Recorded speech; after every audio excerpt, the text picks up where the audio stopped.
আসসালামু আলাইকুম। আশা করি আল্লাহ তাআলার রহমতে তোমরা সকলেই অনেক ভালো আছো। তোমরা যারা 2025-26 শিক্ষাবর্ষে গুচ্ছ বিশ্ববিদ্যালয়ে ভর্তি পরীক্ষা দিয়েছো, ইতিমধ্যে কিন্তু তোমাদের রেজাল্ট প্রকাশিত হয়েছে এবং সামনে কিন্তু তোমাদের সাবজেক্ট চয়েস দিতে হবে। তোমার মেরিট অনুযায়ী তোমার কোন বিশ্ববিদ্যালয়ে কোন সাবজেক্ট আসবে আজকে আমি এই ভিডিওতে আলোচনা করার চেষ্টা করব। যেহেতু তোমার তুমি ভর্তি পরীক্ষা দিয়েছো, তুমি একটা ভালো মেরিট পেয়েছো এবং তোমার অবশ্যই তোমার পছন্দের ইউনিভার্সিটিতে পড়া তোমার ইচ্ছে এবং ওই ইউনিভার্সিটিতে তোমার কোন সাবজেক্টটা আসতে পারে এবং তোমার মেরিট যদি দূরে থাকে তাহলে তুমি কিভাবে সাবজেক্ট চয়েস দিলে তুমি সাবজেক্ট পাবে ইনশাআল্লাহ এই ভিডিওতে বলে দেওয়ার চেষ্টা করব।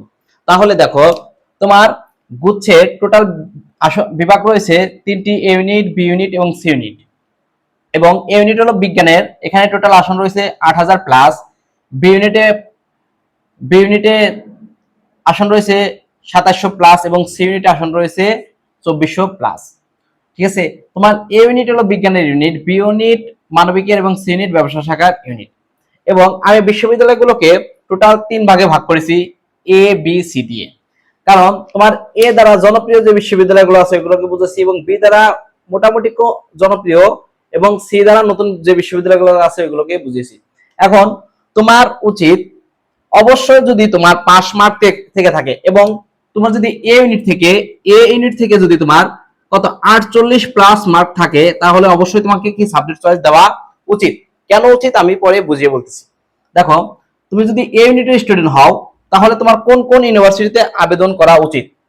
দেখো, তোমার পজিশন, তোমার যদি মার্ক থাকে 60 প্লাস এ ইউনিট থেকে তোমার যদি মার্ক থাকে 60 প্লাস, তাহলে তুমি গুচ্ছের যে এ ক্যাটাগরি যে ইউনিভার্সিটিগুলো আছে তুমি এখানে আবেদন করবে। তোমার ইনশাআল্লাহ এ ক্যাটাগরি ইউনিভার্সিটিতে তুমি ভালো একটা সাবজেক্ট পেয়ে যাবে।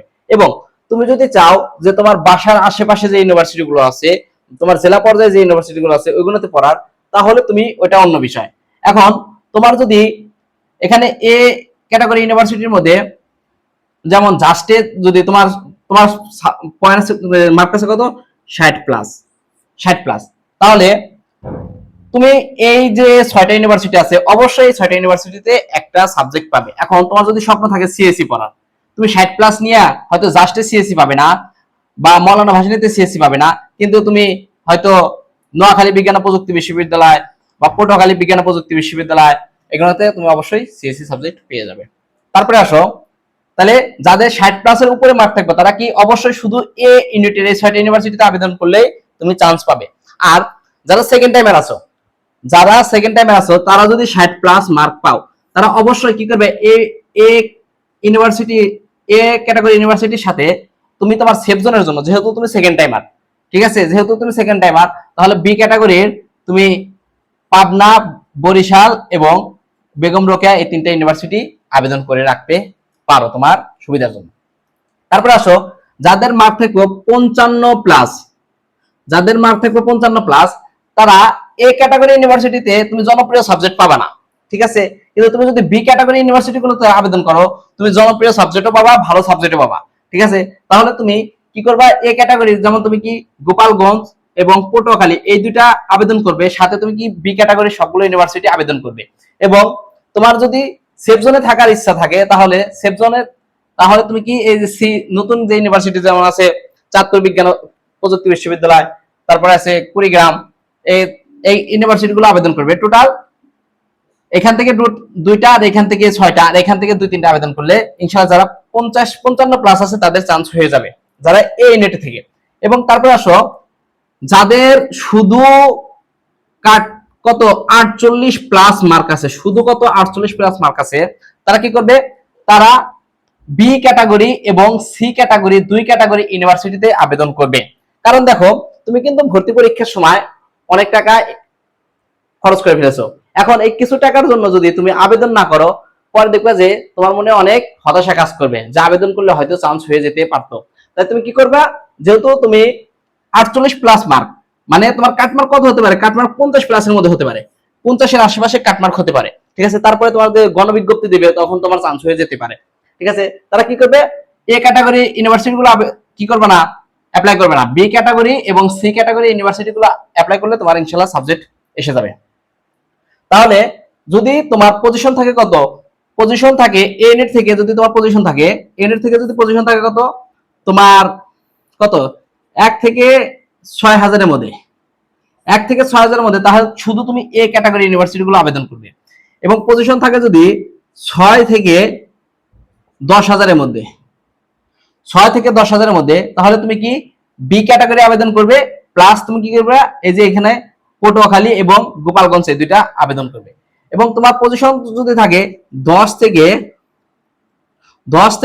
18,000 এর মধ্যে বা 19,000, কত 19,000, যেহেতু এই বছর এত বেশি যাচ্ছে, কারণ বুঝছে তোমার একমাত্র ইউনিভার্সিটি, যে ইউনিভার্সিটি সবার লাস্টে তোমার পরীক্ষা নিয়েছে, তাই এই ইউনিভার্সিটিতে তোমার কি তোমার অনেক দূরে যাওয়ার সম্ভাবনা আছে। তাই যদি তোমার পজিশন থাকে 10 থেকে 19,000 এর মধ্যে, তাহলে তুমি অবশ্যই বি ক্যাটাগরি এবং সি ক্যাটাগরি ইউনিভার্সিটি গুলো আবেদন করে রাখবে। বি ক্যাটাগরি এবং সি ক্যাটাগরি ইউনিভার্সিটি গুলো আবেদন করে রাখবে, কারণ গণবিজ্ঞপ্তিতে তোমার চান্স হলেও হতে পারে এবং তুমি আশা করা যায় এবছর চান্স পাবে। আবার তারপরে যারা সেকেন্ড টাইমার আছো, সেকেন্ড টাইমার যারা আছো, তারা কিন্তু অবশ্যই 50+ মার্ক পেলে বি ক্যাটাগরি এবং সি ক্যাটাগরি, দুই ক্যাটাগরি ইউনিভার্সিটি আবেদন করে রাখবে। ঠিক আছে, তাহলে দেখো এই তোমার এ পর্যন্ত। তারপরে বি ইউনিট, বি ইউনিট যদি তোমার, বি ইউনিটে তোমার যদি পজিশন থাকে 1 থেকে 3,000 এর মধ্যে, বি ইউনিট, বি ইউনিটে যদি তোমার 1 থেকে 3,000 এর মধ্যে থাকে, তাহলে তুমি অবশ্যই এ ক্যাটাগরি ইউনিভার্সিটি গুলো শুধু আবেদন করবে। ঠিক আছে, তারপরে তোমার 3,000 থেকে 4,000 এর মধ্যে থাকলে, কত 3,000 থেকে 4,000 এর মধ্যে থাকলে, 3,000 থেকে 4,000 এর মধ্যে থাকলে তুমি কি বি ক্যাটাগরি ইউনিভার্সিটি আবেদন করবে, সাথে তুমি কি কিছু নতুন ইউনিভার্সিটি আবেদন করবে। আর যাদের পজিশন 4,000 থেকে 5,500 এর মধ্যে, বি ইউনিট থেকে 4,000 থেকে 5,500 এর মধ্যে, তারা তোমার বি ক্যাটাগরি ইউনিভার্সিটি থেকে নিচের কয়েকটা আবেদন করবে এবং নতুন যে ইউনিভার্সিটি গুলো আছে এগুলো আবেদন করলে ইনশাআল্লাহ চান্স হয়ে যাবে। এটা হলো তোমার কি বি ক্যাটাগরি ইউনিভার্সিটি, তোমার কি বি ইউনিটের জন্য। এবং সি ইউনিটের জন্য তোমার যাদের পজিশন থাকবে তোমার 1 থেকে 2500 মধ্যে, তোমার কি সি ইউনিট 1 থেকে 2500 মধ্যে, তারা অবশ্যই শুধু এ ক্যাটাগরি ইউনিভার্সিটি আবেদন করবে। এবং যাদের পজিশন থাকবে 2500 থেকে 3500 মধ্যে, 2500 থেকে 3500 মধ্যে, তারা বি ক্যাটাগরিও আবেদন করবে, সাথে তুমি নতুন কিছু ইউনিভার্সিটি অ্যাড করতে পারো। এবং যাদের যাদের ই থাকবে 3500 থেকে 4800 প্লাস, 3500 থেকে 4800 প্লাস, তারা কি করবে বি ক্যাটাগরি আবেদন করবে, সাথে কি তুমি নতুন সি ক্যাটাগরি আবেদন করবে। কারণ তোমাদের এখানে চান্স পাওয়ার সম্ভাবনা তোমার একটু কম বি ক্যাটাগরি থেকে, কিন্তু তুমি সি ক্যাটাগরি যদি পজিশন থাকে 3500 থেকে 4800 এর মধ্যে, তাহলে অবশ্যই তুমি সি ক্যাটাগরি ইউনিভার্সিটিতে আবেদন করলে চান্স পেয়ে যাবে গণবিজ্ঞপ্তিতে।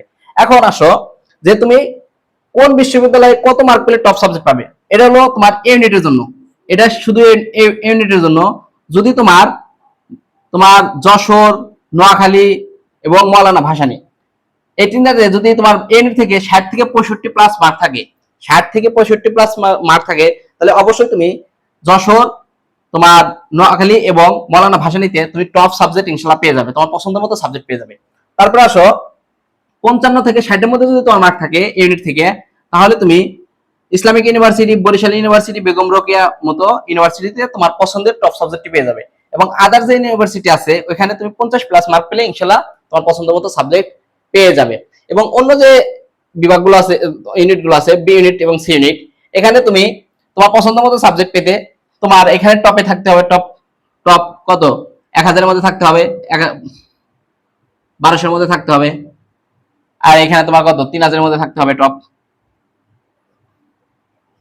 মেরিট। আর এখানে তোমার কি লাস্ট পর্যন্ত কত 4800 প্লাস। এত পজিশনে থাকলে তুমি তোমার পছন্দ মতো সাবজেক্ট পেয়ে যাবে। আরে তোমার পজিশন কত এবং তোমার মেরিট কত অবশ্যই আমার কমেন্ট বক্সে জানিয়ে দেবে। আমি ইনশাআল্লাহ ওই মেরিটে তোমার কোন বিশ্ববিদ্যালয়ে কোন সাবজেক্ট আসতে পারে আমি বলে দেওয়ার চেষ্টা করব। আশা করি ভিডিওটা ভালো লেগেছে এবং অবশ্যই কিন্তু আমার চ্যানেলটা সাবস্ক্রাইব করে রাখবে, কারণ বিশ্ববিদ্যালয় ভর্তি পরীক্ষার সকল তথ্য তোমাদের জানিয়ে দেওয়ার চেষ্টা করি। আসসালামু আলাইকুম।